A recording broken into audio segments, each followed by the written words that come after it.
A new combustion engine SUV by Kia is the new Kia Seltos, and we're going to take you on an extensive tour, exterior and interior, everything you need to know so far.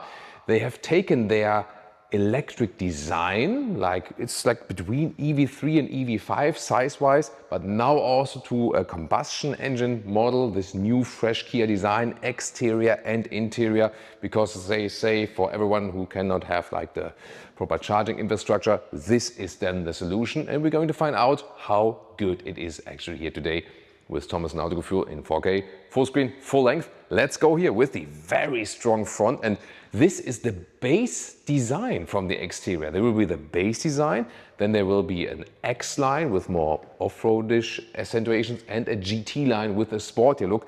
But already the base look here looks pretty striking here, of course, and with the open grille for the radiator, for the combustion engine, and already with silver contrast. So I think that the base looks already look totally fine. Or what do you think about that? Then they have the star map design already from the daytime running light signature. So similar design like their EV models, only that this one is then here with a petrol or later also coming with a hybrid model.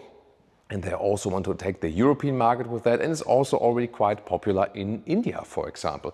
Then here we have 18-inch wheels. 19-inch would actually be the maximum, 16-inch would be the smallest ones, and we have here a length of 4.43 meters or 174 inches, which is, as I said initially, size-wise between the EV3 and the EV5, just that it's not an EV, you know, so yeah, that's is like a EV4 size if it would be an SUV, something like that. But you can see you have this upright SUV building style, that you have a lot of space on the interior and this rather classic rugged look, so to speak. And here it also says 4X, because this one is one of the available all-wheel drive models. There will be two different all-wheel drive systems available. Soon going to talk about that. In the rear also a very strong design with a modern look as well, with the signatures here in the rear, and this also once again the contrast in the lower part and the frost blue exterior color. So I think design wise it already works very well. What do you think? Tell me in the comments. It is a front wheel based architecture, so most will be front wheel based. There is one all-wheel drive which is here. Let's take a look under the hood. This one is the classic petrol engine, and this one also has some, let's say, more classic all-wheel drive, so front plus rear on demand, but I can always see it right here. There's an e-AWD or 4WD lock button that you can also have it fixed, you know, like this torque distribution. Very interesting. And the alternative would be the hybrid coming up. But first of all, here, this is here the 1.6 liter turbo 4-cylinder engine, 180 horsepower, dual clutch transmission or manual gearbox. And if you go for the North American market, there they have the converter automatic gearbox with a different horsepower output. So it depends then on the market which version you get. For this one you can also get this, let's say, rather classic all-wheel drive. And the North American market also gets, or also some other markets, the 2-liter naturally aspirated engine with a CVT. European market will focus here on the 1.6 liter turbo, and then there will be, based on that, also the hybrid 1.6 4-cylinder hybrid. That one then is either front wheel drive or can also get an all-wheel drive. Then, however, with an electric all-wheel drive, that means an electric motor at the rear axle, which has, let's say, like a more spontaneous reaction time. That is like the advantage for that. It, you know, all depends. The hybrid model, of course, then will be better as for the consumption figure and so on. So interesting choices. Let's say they have found here a more classic setup, because they say next to their modern EV lineup, they also want to serve customers with different needs. And I think that's also a good decision. And the hybrid then might be something in between if you already want to drive a little bit more efficient. At the same time, maybe you don't have the proper charging infrastructure yet. Then here, the door hands, they come out, otherwise they are flush. And then they are manual actually, and very solid door closing sound, like that, properly done. Then inside, so as I said, this is the base look exterior, and it's also not the special GT line trim or something like that. However, they have put a lot of options in this very vehicle. So you can also go with a base vehicle and then add some options, which is in this case cool to see, because then you can see what the car is capable of. Instead of the doors is also soft touch here on the top part. Then classic controls for the windows and so on, and for the side mirrors. And I like this unit here at the inside of the doors that you can with one click seat heating, steering wheel heating, seat cooling, and even seat cooling is available here. So that's pretty cool for this segment, and also like this price region and this size of a car. Then the steering wheel with a very fresh and rugged look, I feel.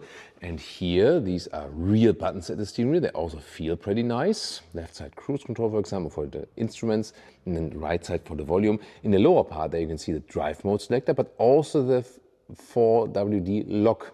Then when you have this classic all-wheel drive, for example, that's pretty cool. Also a leatherette steering wheel, very soft also underneath, good quality. And also here these high-grade leatherette seats with perforation and also seat cooling, all box ticked. So this is very nicely done. Also, look at that with this special pattern here. And the GT line seats would be a little bit different then again. So indeed, it is like you would enter like a Kia EV5, recently also presented to you, just that it's here then the combustion engine, electric seats. Then also you sit typically upright as for an SUV, comfortable seating position, steering wheel large, up and down, in and out, easy to control. And here for my height, 1A9, 6'2". I also have some headroom left right here, so this is no problem. Yeah, very interesting, this approach here, and maybe a lot of customers have been waiting for exactly that. Optional, by the way, also here the Harman Kardon sound system. And now to the cockpit of the all-new Kia Seltos. Very clean, but at the same time functional, because manual volume jog, also here for the temperature, fan speed, everything easy to control also while driving. This here deco element which looks leatherette alike, but this is not too soft, here also rather hard, but the surface materials are actually fine. Then here the glove box is also dampened like this. 3 USB-C chargers here in the lower part. And then you have this inductive charging pad, this with a rubber surface that the phone doesn't fly around, but it's not ventilated. And then here, the base model from the petrol has this classic shifting lever. However, this is like this goodbye sound here. However, if you have a high-spec model or the hybrid model, then you will also have this EV-alike shifting gear selector right here. And I honestly think, yes, this might look a little bit bulky, but for me, this solution is better, because then I have no problem with my high knees here, because otherwise this gear selector here is always in the way of my knees. So yeah, it really depends on the version. If that's also a problem to you, then you might have to adapt and pick the right version then for you as for that. Then here in the lower part also engine start stop button in this case, and some space then here. There's also the key fob, which has a nice matte surface, by the way, and this is a 2-dot adaptive design for the cup holders. This is a little bit softened up for your elbow, some space underneath, 12-volt charging, and you might have already seen this one has, optional, a large panoramic roof.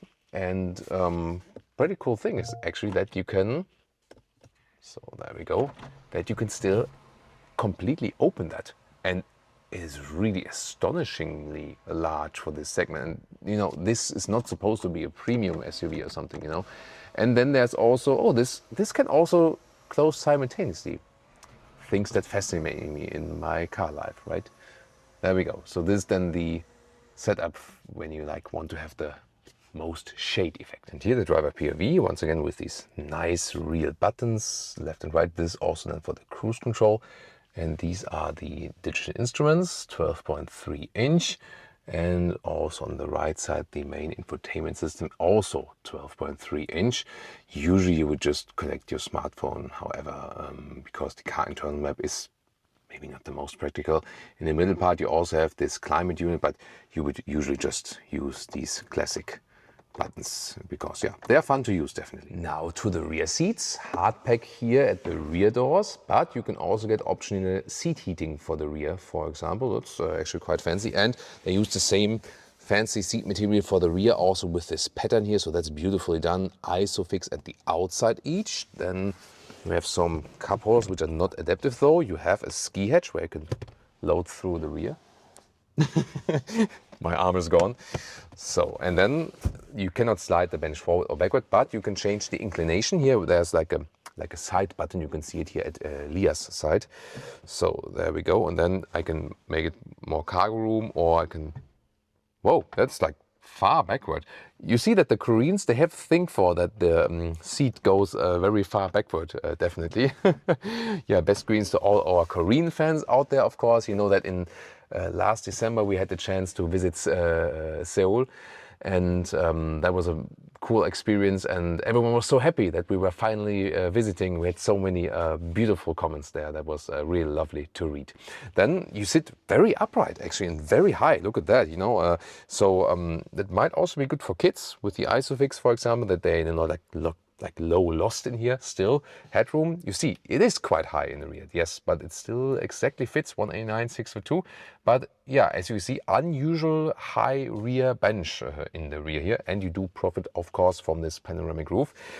Legroom when I'm driving in the front, so I still have enough space. I mean, it's not a very long car, but you have these, you know, rather square dimensions. Then these here you can use as jacket hangers, but also maybe to hold on tight when getting in and out, for example. USB-C chargers then here in the rear seats. 540 liters in the trunk or the boot capacity, electric hatch. And let's see what we got here. So I have this cover here, we can remove that first, that you have better visibility. But the, here the trolley also fits in underneath, even vertically, it's no problem. And then yeah, sometimes you have to use the force. Young Padawan. And then here we have about 1 meter or 40 inches in width, a little bit more actually, and the normal length is about 90 centimeters, 36 inches. And then here 2/3, 1/3 split, and to these front seats we have a length of 1.70 meter or 67 inches, everything well usable. This is here the better setup to load things through. However, this one you can either store something underneath, there's also a replacement tire underneath, probably also then intended, because this car is also majorly intended for the Indian market.